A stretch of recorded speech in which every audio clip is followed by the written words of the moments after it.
Buenos días, mi nombre es Yalexi Maestro Tejedor, pertenezco al programa de Derecho de la Universidad de Santander. Mi código es 03-229-1125. Y en esta ocasión, nosotros en esta conferencia hablaremos de la responsabilidad civil extracontractual. Entonces, para comenzar, queremos dejarles claro qué es la responsabilidad civil. Esta tiene en cuenta el hecho ilícito como toda conducta humana que ocasiona un daño o un perjuicio. En sí, la responsabilidad civil se convierte en la consecuencia de y entrelaza una relación jurídica que nace entre el autor del daño, ya sea que se haya tenido en cuenta como la intención de causarlo o simplemente se haya tenido una conducta descuidada.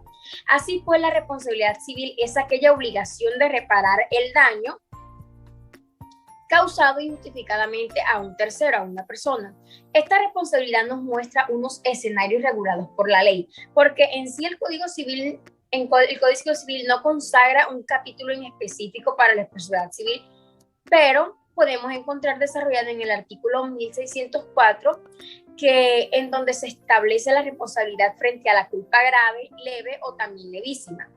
Ahora bien, entrando en contexto sobre nuestro tema a socializar, tenemos las clases de responsabilidad civil y se inicia con nuestro tema, la responsabilidad civil extracontractual. Para concluir esta pequeña introducción, les hablaré un poco sobre la responsabilidad civil extracontractual. Esto ocurre cuando se causa un daño a la víctima mediante la comisión de un hecho ilícito, por culpa o por dolo. También se dice que es aquella que deriva en encuentro social, ocasional y que genera perjuicios. A continuación, mi compañero Tyron Payares profundizará más el tema.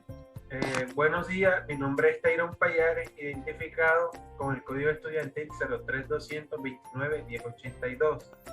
El día de hoy le vengo a hablar de las características de la responsabilidad extracontractual. ¿Esto qué es? Para que un hecho se pueda considerar causal de responsabilidad extracontractual, debe reunir las siguientes características. Primero, no existe relación contractual entre las partes o de existir que el daño no pueda derivarse de incumplimiento de las cláusulas del contrato.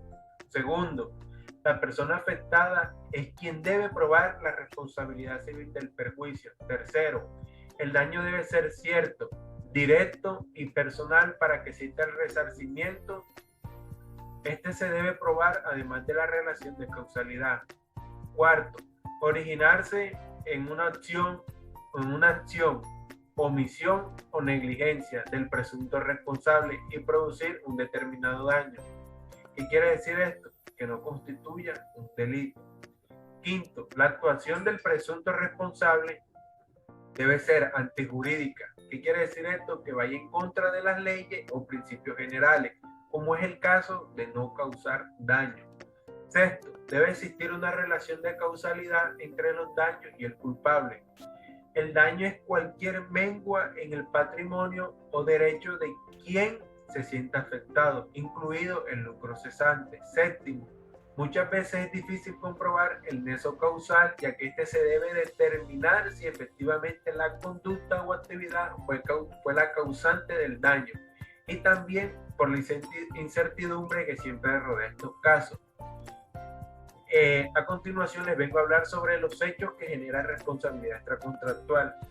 En la vida hay innumerables casos de responsabilidad. Algunos de los hechos que estos las pueden generar serían, primero, accidentes viales en los que el causante no está amparado por un seguro. Segundo, daños que sufre un inquilino por deficiencia en el edificio comunitario, siempre que tenga la condición de perjudicado. Tercero, daños causados por animales. Esto es solamente por la posesión de animales de razas potencialmente peligrosas. Cuarto, actos médicos o sanitarios en los que se puede probar negligencia o mala práctica. Sexto, accidentes en locales comerciales. Séptimo, actos que vulneren la libre competencia. Y octavo, situaciones de peligro o riesgo, por ejemplo, daños estructurales a una vivienda causados por una construcción en el terreno lindero o en las emanaciones. Tipos de responsabilidad extracontractual. Estos hechos generan dos tipos de responsabilidad contractual. Una es de manera subjetiva y otra es de manera objetiva. En la primera les voy a hablar sobre responsabilidad civil extracontractual subjetiva. Esta debe mediar culpa o negligencia. Puede ser causada por hechos propios o ajenos. En el caso de ser causados por personas, animales o cosas que se hallen bajo el resguardo o cuidado de un responsable, por ejemplo, las mordeduras o ataques de caninos. Según la jurisprudencia y la doctrina, cada vez impera con más frecuencia la responsabilidad objetiva, es decir, que la persona perjudicada ya no está tan obligada a demostrar la negligencia, sino que es el acusado el que debe probar que no tuvo la culpa o no fue negligente. Responsabilidad extracontractual objetiva. En esta no es necesario probar culpa o negligencia para obtener el resarcimiento, sino solamente la relación de causalidad. Está regulada por leyes especiales como las de navegación aérea, energía nuclear y entre otras. La única excepción la constituye que el hecho dañoso haya ocurrido a causa de una catástrofe natural o una situación excepcional. En la responsabilidad civil extracontractual, aquí está la sujeción del patrimonio de un sujeto a favor de otro. Existen dos partes. Al primero se le llama agente dañoso, que es el sujeto activo o causador del daño. Al siguiente se le denomina damnificado, perjudicado o sujeto pasivo. Principio de diligencia. El principio de diligencia es el proceso el cual implica básicamente el estudio de la documentación económica y comercial de una persona o empresa para asegurar que no existen discrepancias entre lo que se le dice del negocio y en la realidad. Esto le da cierta seguridad al acreedor sobre el deudor. Ahora les vengo a hablar sobre las excepciones de responsabilidad civil extracontractual. Como todos sabemos, algunas situaciones que generan daños a terceros pueden ser o constituir excepciones a la responsabilidad extracontractual. ¿Cuáles podrían ser? Que el daño sea doloso o intencional. Segundo, inimputabilidad del causante, por ejemplo, una enfermedad mental declarada. No corresponde la excepción en el caso de que el causante sea un menor o incapaz, ya que la responsabilidad recae sobre los padres o tutores. Otra sería actos en legítima defensa o cumplimiento de un deber. Cuarto, actos en estado de necesidad o para evitar un daño mayor. Y quinto, consentimiento de la persona afectada. A continuación los dejaré con mi compañera Laura. Buenos días, mi nombre es Laura Fernández, yo les hablaré acerca de la sección de responsabilidad. Y bueno, hay que tener claro que este es un formulario firmado por una parte que está liberando a otra parte de la responsabilidad por daños o lesiones que la parte firmada puede incurrir por parte de su participación, ya sea en algún evento o en alguna actividad. Para que esto quede mucho más claro, les daré un ejemplo y es cuando unos padres quieren ingresar a su hijo en una escuela de fútbol y estos firman un formulario de sección de responsabilidad donde manifiestan de manera libre, de manera voluntaria e irrevocable que se hacen totalmente responsables y en consecuencia exoneran de forma absoluta a la escuela de fútbol en caso de que ocurra algún daño o perjuicio al menor de edad durante su permanencia en las instalaciones de la escuela, ya sean los entrenamientos, en los partidos, en las clases o las diferentes actividades que se realicen en la escuela. Y salvo que tales perjuicios se hubiesen ocasionado por culpa grave o dolo de la escuela debidamente comprobada y también declarada por sentencia judicial ejecutorial. Entonces, aquí están exonerando irrevocablemente de toda responsabilidad civil, laboral y de cualquier tipo a la escuela por cualquier reclamación que tenga que ver con los perjuicios descritos que le puedan llegar a ocurrir al menor de edad. En esta exposición les hablaré acerca del caso fortuito y la fuerza mayor.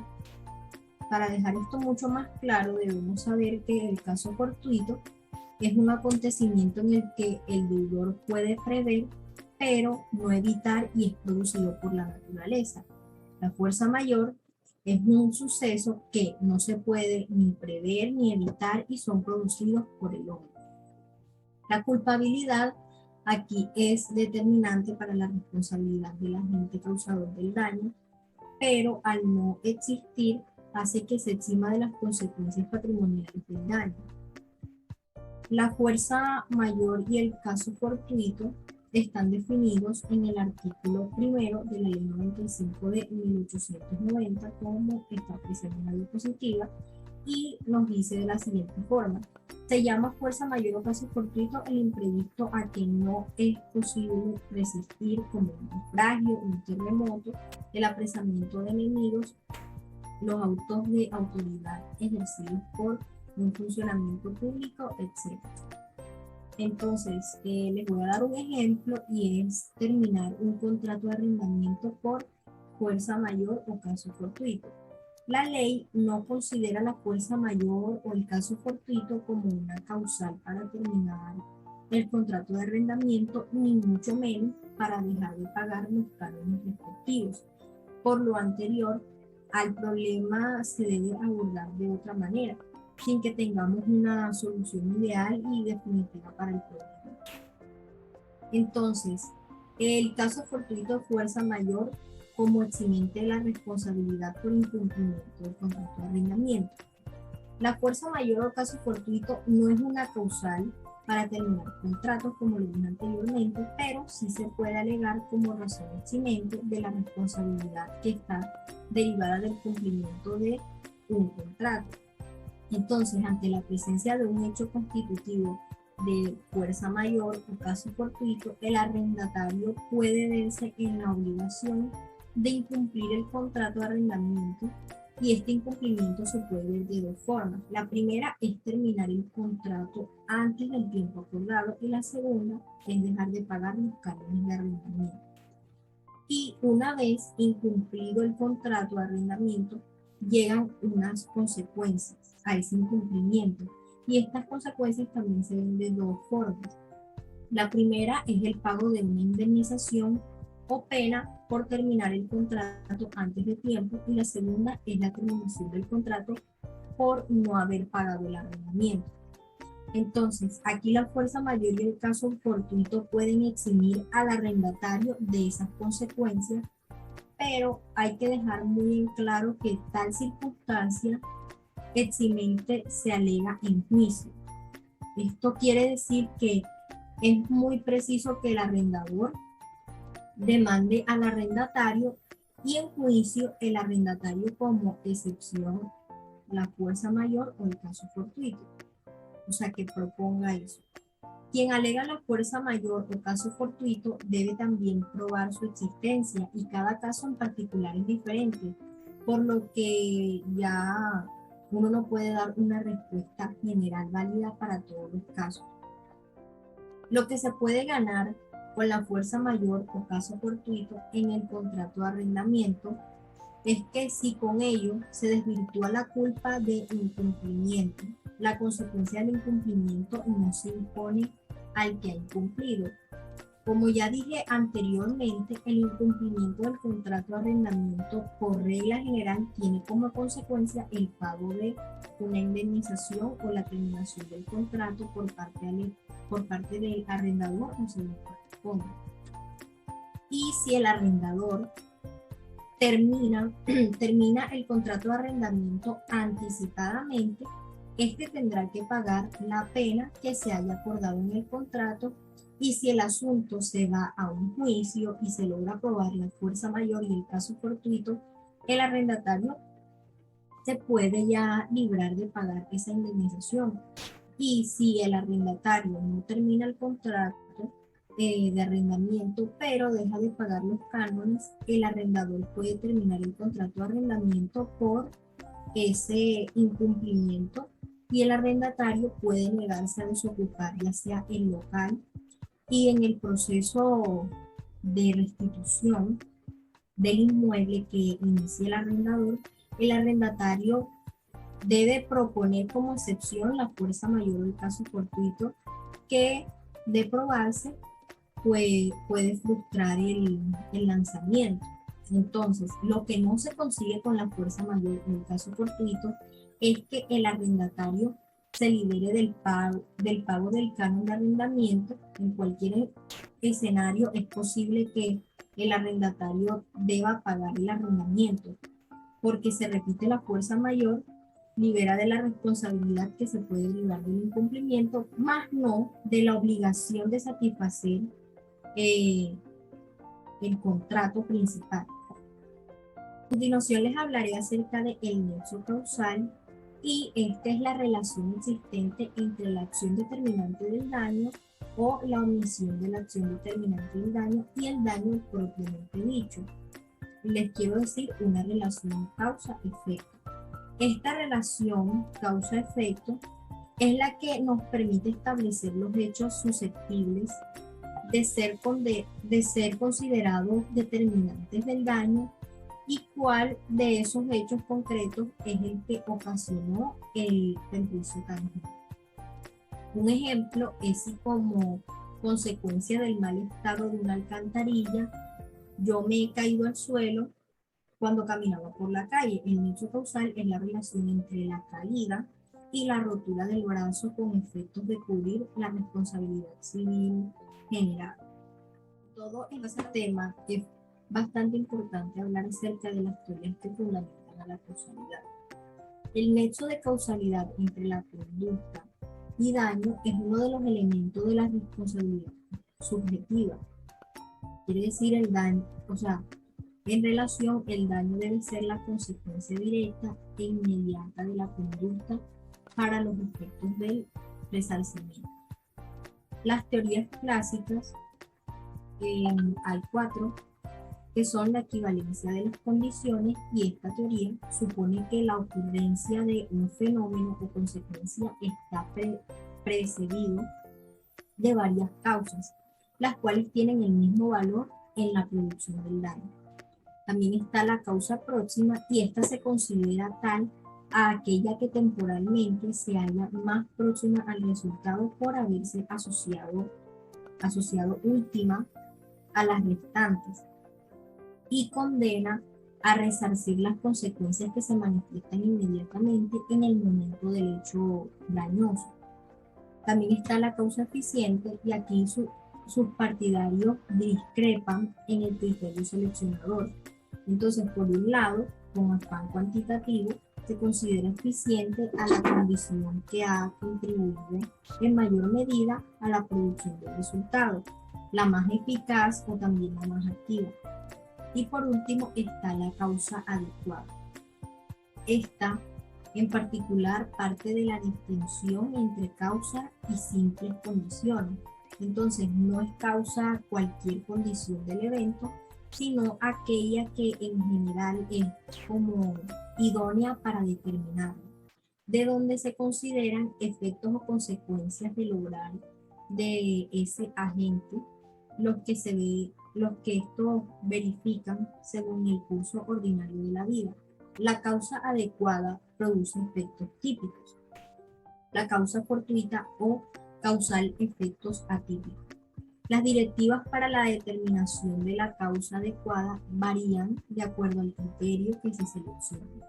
Interrupción del nexo causal. Aquí les voy a dar un ejemplo, y es que, bueno, el que tenemos en pantalla, un sujeto que había sido herido en una riña en su pierna y es trasladado a una ambulancia que vuelca y fallece por contusión cerebral.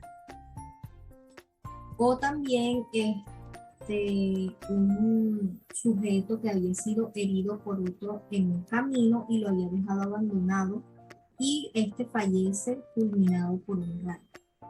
El nexo causal aquí puede ser interrumpido por varios supuestos. Los casos de culpa de la víctima, concurrencia de culpa, la culpa de un tercero o la fuerza mayor. Es por eso que se necesita un abogado y un perito que determine las circunstancias y causas de un accidente para que las víctimas de ese accidente tengan la indemnización que les corresponde. Por ejemplo, si un accidente no acudimos al médico al instante y después tenemos dolores cervicales, ya a la hora de yo hacer una reclamación al seguro, las aseguradoras piden alegar que la causa de ese dolor no es el accidente.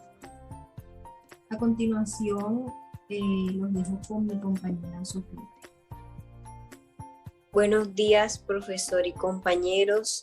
Mi nombre es Sofía Peñaranda, identificada con el código 03200 29 10 88. Yo les voy a hablar sobre los tipos de responsabilidades y daños patrimoniales. La primera responsabilidad que vamos a hablar va a ser de la directa por hecho propio, ya que hace parte del principio general de la responsabilidad extracontractual, que consiste en la obligación de reparar un daño generado como consecuencia de una conducta propia y culposa. El siguiente tipo de responsabilidad es por actividades peligrosas, que es cuando una actividad peligrosa rompe el equilibrio existente, colocando a las personas ante el peligro inminente de recibir lesión a su persona o a sus propios bienes. El otro tipo de responsabilidad es por hecho ajeno, que es cuando tiene una persona los actos cometidos y debe responder a otras personas. La persona que origina el daño y quien ha de responder frente al perjudicado no son los mismos, ya que la persona que ejerce el daño debe responder a la persona que lo recibe. Los daños patrimoniales también tienen, por decir así, un subtema que se llama daño emergente, que es cuando un bien económico sale de la esfera patrimonial de la víctima, como son, por ejemplo, los gastos que hubiese incurrido la víctima en un accidente de tránsito, tales como servicios médicos, terapias de rehabilitación, todo tipo de daño que en este ejemplo puede necesitar la víctima, como si de pronto después en la recuperación necesita una enfermera, terapias, todo eso lo debe cubrir la persona que causó el daño. También encontramos el subtema del lucro cesante, que es cuando un bien económico se pierde en razón del accidente. Si seguimos con el ejemplo del accidente de tráfico, puede ser que cuando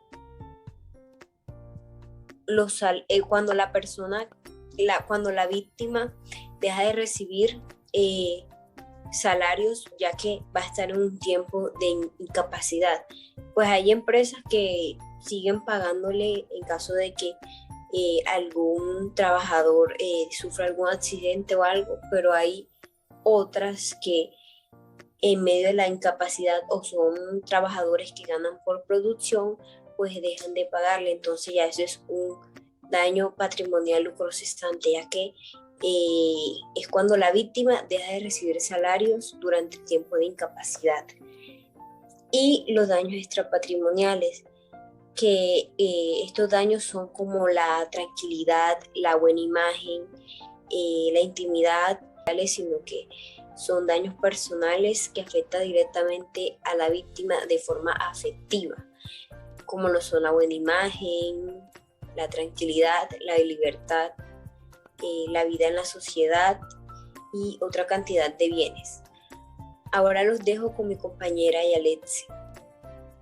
Ahora bien, profundizando lo que dijo mi compañera sobre la responsabilidad por el hecho ajeno, el daño lo causa el directamente responsable, que en este caso se entiende como tal la persona que estaba bajo el cuidado de la otra, causando el daño a un tercero.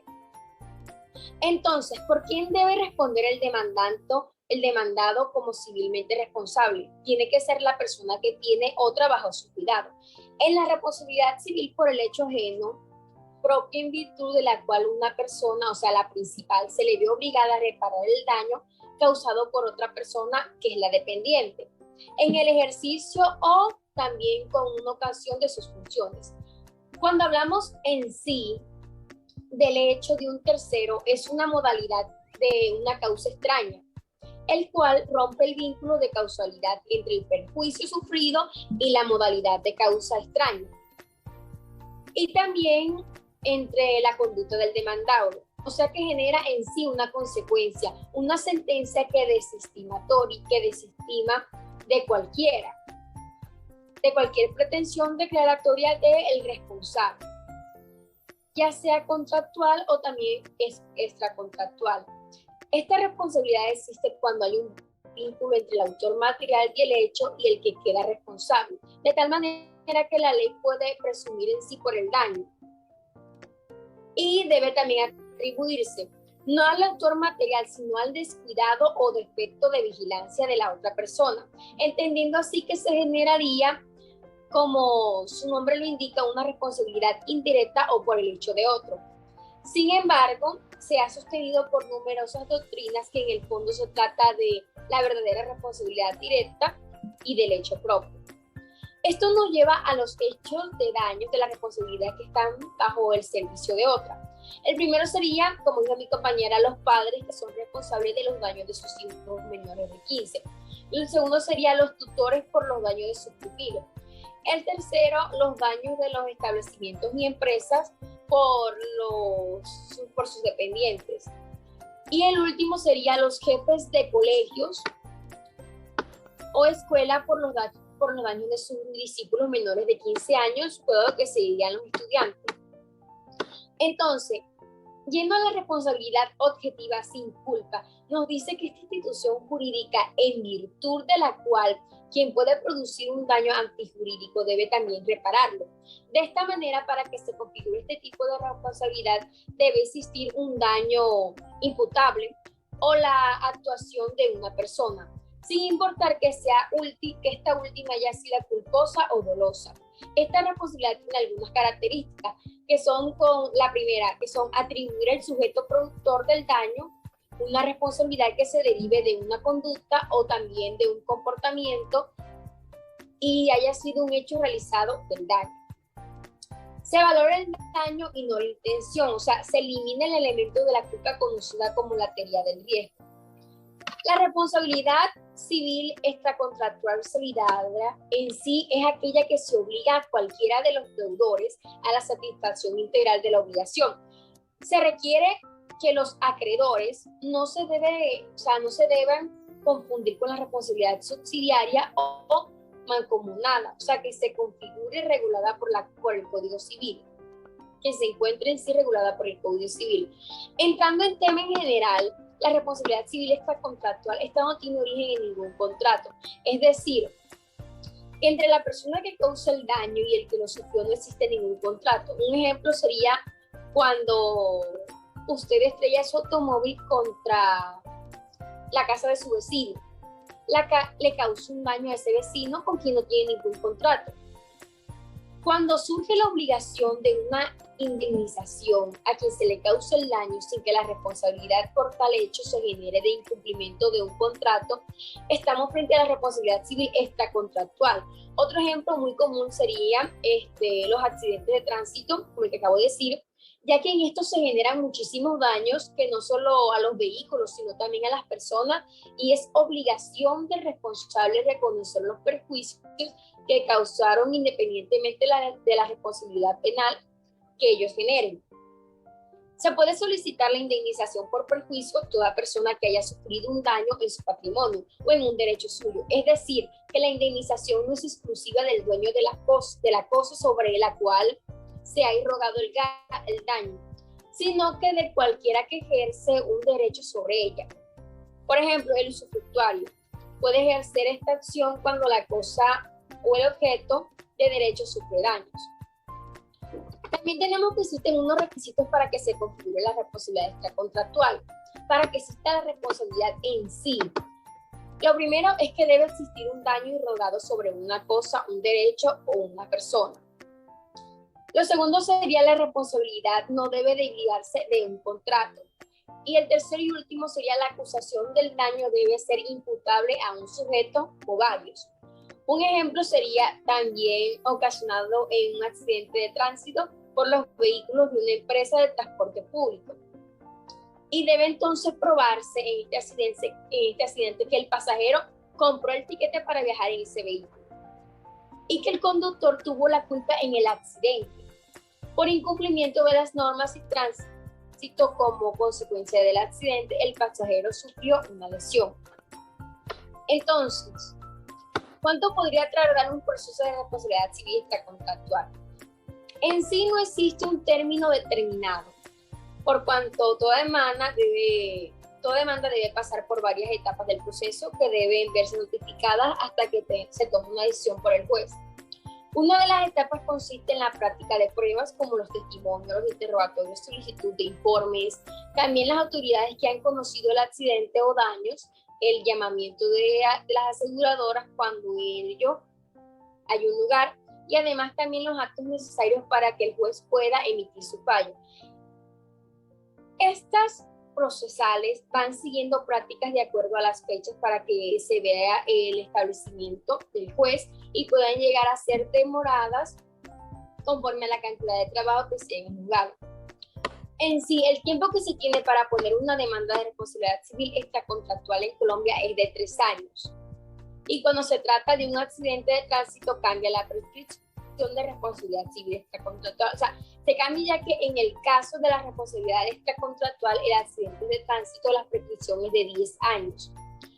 Los artículos del Código Civil que lo regulan son desde el artículo 2341 al 2360. Entonces, entrando en conclusión con esta socialización, el éxito de los procesos por la responsabilidad civil extracontractual está en la legislación colombiana dependiendo exclusivamente de lo que se logre por probar en el proceso. Teniendo también en cuenta que la ley civil exige que se demuestren 3 aspectos fundamentales como lo son la culpa de quien ocasionó el daño, los perjuicios y el nexo causal entre la culpa y el daño. De ahí que el daño y el perjuicio no tienen relación de causalidad. Nunca podrá generar una responsabilidad y el daño que no ha nacido de la culpa tampoco